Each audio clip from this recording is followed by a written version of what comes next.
Hello, and welcome to another episode of A Conversation with Carl. Please remember to like, follow, and subscribe for the latest content. If there's one thing that unites almost every human being on Earth, it's the desire to live a long, healthy life. But our next guest doesn't just want to add a few good years, he wants to defeat aging entirely. Today, I am incredibly privileged to speak with Aubrey de Grey, the pioneering biomedical gerontologist who introduced the world to longevity escape velocity. De Grey argues that by treating aging as a series of molecular and cellular damage, future medical technologies will allow humans to repair that damage and live indefinitely. As the co-author of the foundational text, Ending Aging, he laid out the blueprint for halting and reversing physical decline. Get ready to rethink everything you know about human limits. Welcome Aubrey de Grey to the conversation. Well, thank you for having me, Carl. So you famously pioneered the concept of longevity escape velocity. For someone hearing that phrase for the very first time, what does that actually mean and how close are we to hitting it? Yeah, so longevity escape velocity is a term that I coined maybe 20 odd years ago now, and it arises from the big paradigm shift that I pioneered a few years before that, which is the idea that reversing aging, making people biologically younger, is actually going to be easier than slowing aging down, which has been the focus of aging research for many decades. That sounds very counterintuitive. Maybe we get on later on to why it's true. But what it implies is that we can achieve the essentially indefinite postponement of the health problems of late life incrementally by essentially bootstrapping. Essentially, what I'm saying is that if we develop a panel of rejuvenation technologies, of treatments for various aspects of aging that is fairly comprehensive, but not 100% comprehensive, then we might be able to get, let's say, 20 years of additional healthy life. And then when someone comes back, after 20 years, let's say they were 60 when they got these treatments, so they're 80, and they're biologically 60 for the second time, then we will be able to rejuvenate those same people using second-generation treatments that have been developed during those 20 years. So the precise definition of longevity escape velocity is simply the minimum rate at which researchers will need to continue improving the comprehensiveness of these treatments so as to be able to stay one step ahead of the problem. And this kicks in after we get this first 20 years. So that point, which some people have called the Methuselarity, when we reach longevity escape velocity, the question you're asking is, how soon are we going to get there? And of course, this is pioneering technology, so we can't put a precise number on that. But I believe we have a 50% chance of reaching longevity escape velocity within the next 12 to 15 years from now. What are the treatments? Right. Well, that's a $64 million question, that's for sure. So we don't know, of course, what the treatments are going to be in detail. That's why we haven't got them yet. But we do have a pretty good confidence that it will be a very multiplexed treatment involving various stem cell therapies, involving various gene therapies, as well as pharmaceuticals and immune therapies and so on. So a really big cocktail of things. So have you tried any of these treatments, or are you working on what treatments are you doing right now? Okay, so first of all, remember that I'm a PhD, not an MD. In other words, I work on things that don't yet exist. I work on developing things that are better than anything that does exist. And as such, kind of, what I or anybody else actually does that we do today is kind of a separate question. But to answer your question, I actually don't do anything to speak of. I just take one supplement to counteract one genetic deficiency that I have. But what you need to take these days is not something that I'm either qualified or indeed legally permitted to recommend. All I can say is it's different for different people. Everything we have today manipulates our metabolism in this or that way, and different people are just, they have sufficient differences that you cannot come up with any kind of one-size-fits-all for the moment.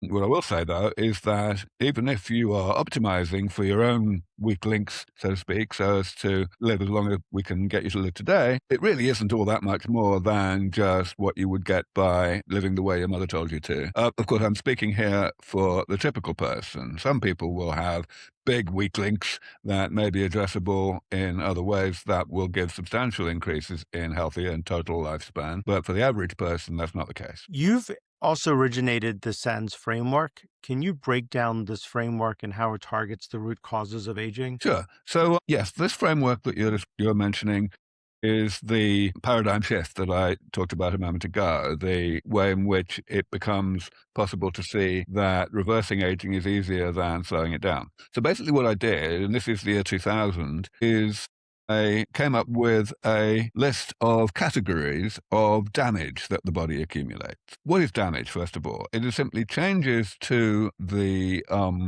molecular and cellular structure and composition of the body that are brought about as side effects of normal metabolism, in other words, the process of being alive in the first place, and that accumulate over time. Now, the reason it's appropriate to use the word damage to encompass all of those things is because the body is set up to tolerate a certain amount of those changes, but only a certain amount. And so eventually, late in life, you've got more than that, and that's when physical and mental function starts to decline, and eventually you die. So, yeah, that's the abstract description. Then when we get down to specifics, what are these categories? I listed 7 categories, things like loss of cells, which means cells dying and not being automatically replaced by cell division.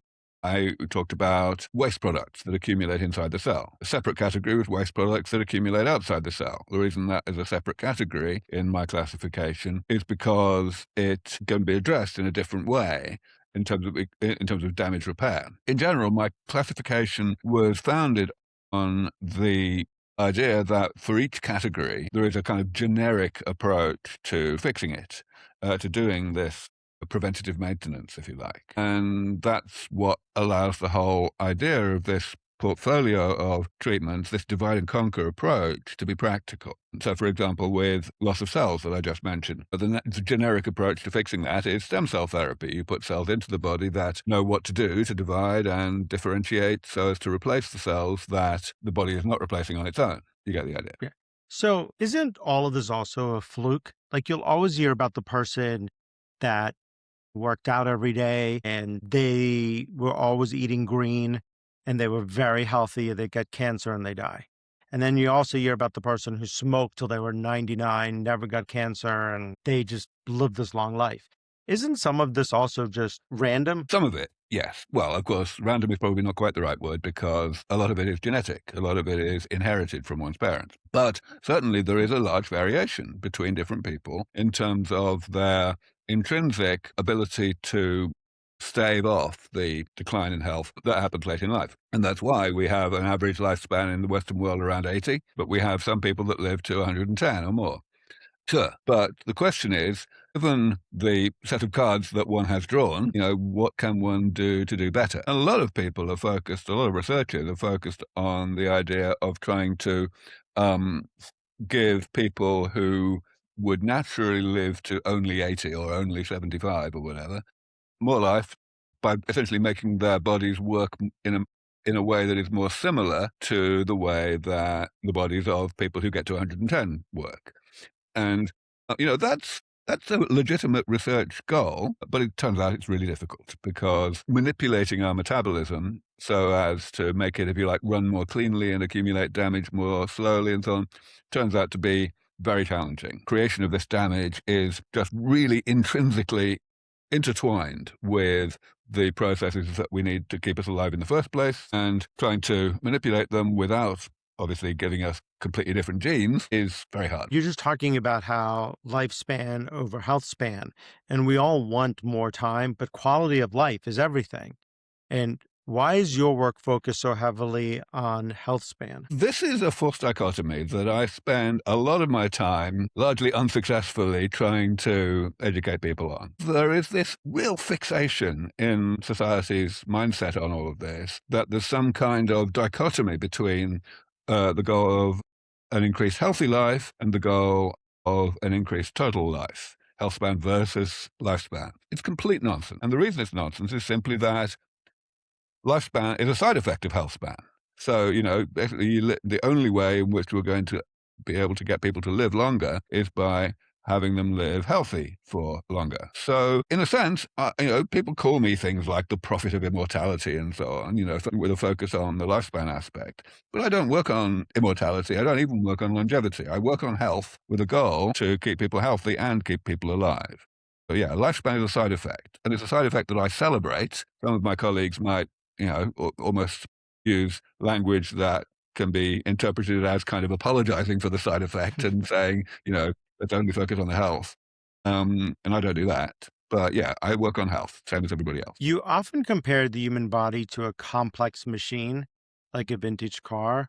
Why should we treat the human biology like preventative machine maintenance to extend its expiration date? Well, simply because that's the way in which we have the best chance of success in increasing both health span and lifespan. Preventative maintenance just works. Vintage cars are 100 years old. They got that way not by being designed to last 100 years. They were designed to last maybe 10 or 15 years at the maximum, but simply because they have benefited from unusually comprehensive preventative maintenance throughout their existence, and lo and behold, they are still working every bit as well as the day they were built. 100 years in the future, they're still going to be working just as well because we just know how to do preventative maintenance on a simple thing like a car comprehensively enough that it can keep going indefinitely. Human body, of course, we've got some differences. The first difference is that it's vastly more complicated than a car or indeed any man-made machine. And the second one is that we didn't design it, so there's a lot that we don't know about how it works.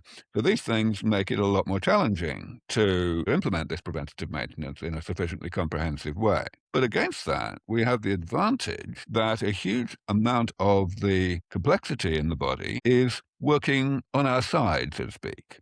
It's inbuilt automatic damage control machinery that minimizes the rate at which damage accumulates. Our job as medical researchers, developing ways to extend health span and lifespan, is simply to, if you like, fill in the gaps in that already really, really impressive machinery that already exists. What would you say is preventative maintenance? It's really just restoring the structure and composition of the body to something like what it was in early adulthood. So, in just the same way that preventative maintenance on a car involves, removing the rust and such like every so often. Similarly, if there are waste products that are accumulating in the body, then removing them. If there are cells that are not being replaced by cell division, then replenishing them in the same way that one might, for example, replace the tiles on the roof of the house that have been removed in a storm, things like that. So yeah, I mean, the thing that we have to start with is characterizing what the damage is. What are the actual differences in molecular and cellular composition of an older body relative to a younger adult, and then figuring out how to implement that restoration. I would also argue that staying curious, being part of a community actually makes you younger. Does that play a role in that, or are you saying it's more cellular and molecular? I'm not in any way saying that there's any kind of dichotomy there. For sure, if one is focusing on what one can do today, then having healthy social interactions and such like, generally keeping stress down and keeping mentally and physically active, these are very important things. But they only slightly reduce the rate at which damage accumulates in the body. So you're still going to die of the same kind of things a little bit later if you have all that relative to not having it. This is what I was saying at the beginning about, just living the way your mother told you to. Don't get seriously overweight, don't smoke, have a nicely varied diet, and absolutely the social interaction part really matters too. Is there a point of no return? Is there a biological threshold where the body simply becomes too old to benefit from age reversal technologies? No. However, the further you've gone downhill, the more challenging it's going to be to bring you back. Initially, kind of, if you like, first generation rejuvenation portfolio that I hope will exist in the next 12 to 15 years, that may only work on people who are still relatively healthy and have got maybe 10 years left in them at that point. But as time goes on, the treatments will get better, of course, and we will be able to pull people back from closer and closer to the brink. How do people react to you? Are they like, I would like to live indefinitely. So, of course, different people, I mean, there's no one answer to that question. Some people are very enthusiastic, some people are not. I always look at it as not only the question of, how people react to me, but also why they react that way. A vast amount of the, if you like, ambivalence about this kind of research that exists in society is a kind of psychological crutch. People needing to somehow convince themselves that aging is some kind of blessing in disguise in order to put it out of their minds and get on with their miserably short lives and, make the best of it rather than preoccupying themselves with this terrible thing that, as things stand, is going to happen to them in the future. And, I can kind of relate to that because even if one hears what I say about how it's realistic that we will be able to bring aging under comprehensive medical control in the pretty near term. Nevertheless, one can legitimately be skeptical until one sees it, because people have been saying that kind of thing since the beginning of civilization, and they've always been wrong so far. So, why should I be right? I kind of sympathize with that. But yeah, I mean, the specific reasons that people have for being uninterested in this, like worrying about what the result would be for society, whether dictators would live forever or we might have overpopulation or whatever. These things, there's good answers to all of these questions, and people are somehow not interested in listening to the answers because they prefer to put aging out of their minds. I kind of get that. As regards, at the personal level, not wanting to live much longer, even if one were in a youthful, healthy state, that's really a matter of expectation of what life will be in the future if one has been rejuvenated. I think it's, again, simply incorrect. That when someone has youthful levels of, vigor, physically and mentally, then one enjoys life. And if one enjoys life, one doesn't want to, one would To like to leave. wake up tomorrow morning. Yes.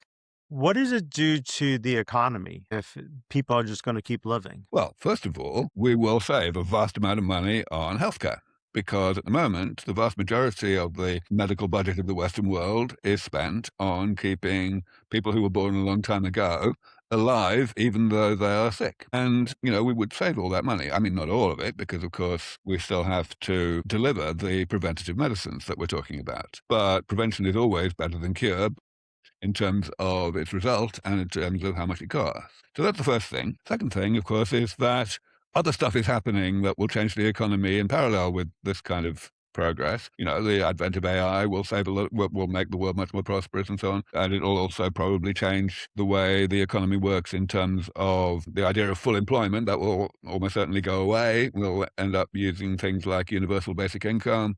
So there's lots of things that will change in the economy. One thing I like to emphasize, though, is that many of these changes will happen much sooner than the changes in the development of these treatments. Essentially, it could be as little as 5 years from now that there is sufficient progress towards these treatments that the psychological crutch that I mentioned a moment ago will essentially go away, and people will start feeling safe in getting emotionally invested in the likelihood that these treatments will come along in time for that. And so you're going to see this extremely sudden, I believe, transition from a world in which almost everybody believes that they will live only a few years longer than their parents did, to a world in which most people believe they're going to live indefinitely. And, that changes a lot in the economy, because if you think about it, most of the big ticket items that people spend money on that dominate the global economy are extremely dependent on how long one thinks one is going to live.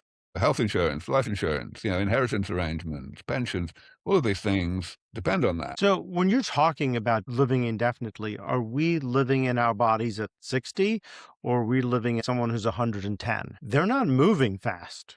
Yeah, So, absolutely. As I said, lifespan is a side effect of health span. The only way that people are going to be living substantially longer than they do today is if we can fix them up, and we can take a broken down body that's not working very well, both mentally and physically, and repair it with these various preventative maintenance approaches so that it's back in the state that a young body's in. And since the body is a machine, albeit an extremely complicated one, its function is determined by its structure. So once it is built of the same stuff in the same way that a young body is, it will function in the same way, both mentally and physically. you just mentioned AI, and I think that AI is such an important part of this conversation. How do you think AI plays a role in this? Absolutely. Yeah. I mean, AI is already playing a huge role in medical research in general, not just in research into aging. There are companies that are founded on the technology of using state-of-the-art AI to identify ways to intervene against various aspects of aging. In fact, the biggest company of publicly traded companies in this space, in silico medicine, which is worth several $billion now, that's entirely what it does. The a lot of the other things that are important for this are not specific to aging. They apply across the whole of medical research. So, for example, everyone's probably heard of AlphaFold, this amazing program that tells you what shape a protein is going to be when you give it the amino acid sequence. This has just as much relevance to pediatrics as it does to gerontology, and lots of aspects of AI are like that. You have run a study called the Robust Mouse Rejuvenation Studies to test combinations of these therapies. What are the survival curves of these mice showing you so far, and how well do you expect these combination treatments to translate to humans? Okay, so let me answer those questions very separately from each other. Yes, we did a study starting about 3.5 years ago and ending about 1 year ago, looking at combining things, and we are very eager to do subsequent studies of the same kind. The first study, we combined 4 different things, and the survival curves were a qualified success, is what the way I like to say it. Essentially, we had 2 goals with that study, and we achieved one of them. The one we achieved was we showed additivity. We showed an additive benefit on lifespan from using a combination of these treatments relative to how much you would get if you only did one treatment. So that was very good news. Basically, it proves the concept. It demonstrates that we are doing something sensible with this approach. The thing we did not achieve was with regard to the magnitude of the benefit. We got an additive effect, but even with everything put together, we did not exceed what has been achieved in the past using calorie restriction, just basically putting the mice in a controlled famine, which definitely makes them live longer. And we've known that for half a century, for actually an entire century in principle, but at least for half a century with regard to when you start late in life, in middle age, which is what we did with all our interventions. So our goal is to do a lot more than that, maybe to get twice the effect size or even 3 times the effect size that you can get with calorie restriction. You can get about 4 months of life extension with CR. And we believe that the way to do that is to throw more things together. So the study that we want to do next will involve 8 interventions, and we've identified them. We've designed the study. We've got everything in place. We've got all the, the relationships with the people who make the individual treatments, things like that. The only thing is we don't have the $6 million that we would need in order to actually do the experiment. And so I'm spending all my time trying to raise that. But yeah, we believe that we've got a pretty good chance of smashing the world record for how long you can extend mouse lifespan. So let's answer your first question.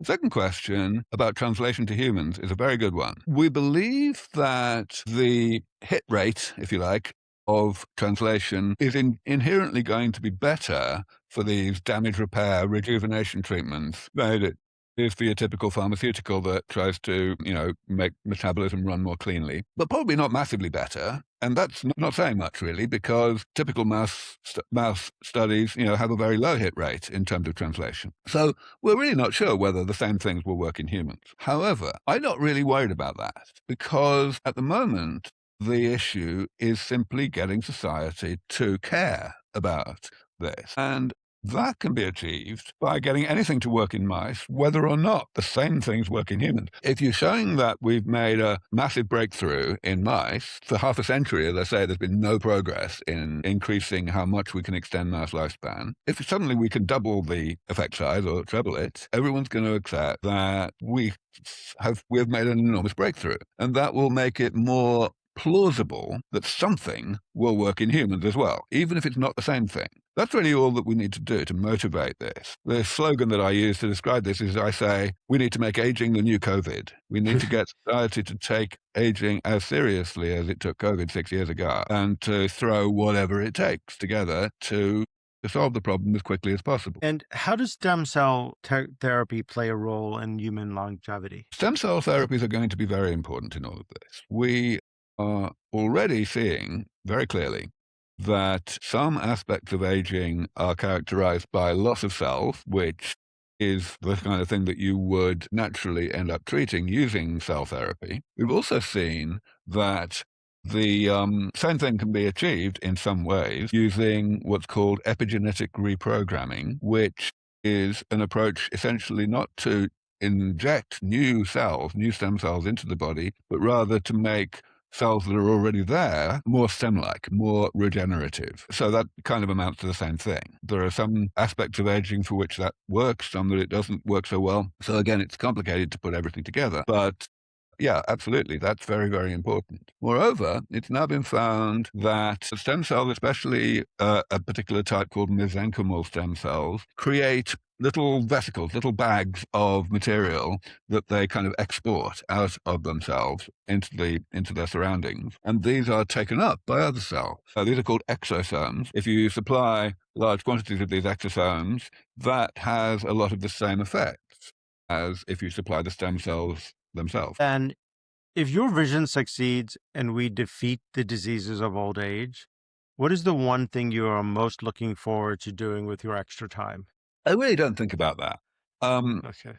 Because, first of all, my estimate, as I said, is that it's going to be like, 12 to 15 years, and even that's only a 50% prediction. It could be a lot longer. So I will, I feel it's premature to be thinking about what I'm going to be doing afterwards. I've got my work cut out just making it happen as soon as possible. That lots of other things are changing at the same time. We talked about AI already. It's going to change the world in many ways. And so, I just don't know what my priorities are going to be, even 5 years from now. And then as we wrap up, is there anything that I should have asked you that I didn't ask you? Well, that's really up to you. I mean, basically, first of all, I do a lot of interviews, which means that basically it doesn't matter what you ask me. I say what I want to say regardless. I think I've covered the main points, that this is realistic in a reasonably short time frame. I've described a bit about the path towards this. Some people will say, well, why work on mice? Why not just work on humans? And I hope I've explained that you can't really get lifespan data on humans very quickly, and I'm interested in getting society's enthusiasm to do something about aging to come into existence as soon as possible. So that's why mice are a good thing. And I think I've explained why this divide and conquer approach is the most practical way to go. So I think I've probably said everything I need to say. Aubrey de Grey, thank you so much for joining me. Thank you so much out there for listening. Let me know what you think. As always, put your thoughts in the comment section. And until next time, everyone, be safe.